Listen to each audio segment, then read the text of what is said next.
filana azo ampandeferina ny fividianana ravin-damba amin'ny sedra olana noho izany ireo mpivaridamba zarara misy ny tsena amin'izao fotoana izao velotaraina izy ireo kanefa dia io ny asa atao amelomana vady aman-janaka tsy maintsy atao toy ny isan'andro ihany izany arahantsika ty fanazavana ty. Mangina tokoa ny tsena ny lamba amin'izao fotoana izao eny fa na dia ao anatin'ny vanim-potoana fanomakomanana ny fetin'ny krismasy ny farantaona azy raha mahalafo lamba iray metatra dia efa isaorana n'Andriamanitra araka ny nambarany ireo mpivarotra. Hitanareo izao mipetsaka amin'izao tsisy atao dia izay tsisy tsena no mangina maina tsisy pantany tsisy zao sambra tokony andilony tsena nefa zao fa tapitra dia oktobra zao tsisy tsena fa novambra zao tsisy. Maromaro ny antony mety mahatonga an'izay faratsiny ny tsena izay raha ny nambaran'ireo mpivarotra Trandy.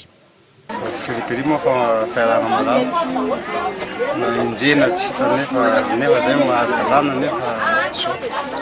Marina fa afarana avy any ivelany ny ankamaroan'ireo lamba amidy eto amin'ity tsena ity raha irony lamba matevina fanamboarana kostara irony dia eo amin'ny 8 ariary ny vidiny metatra.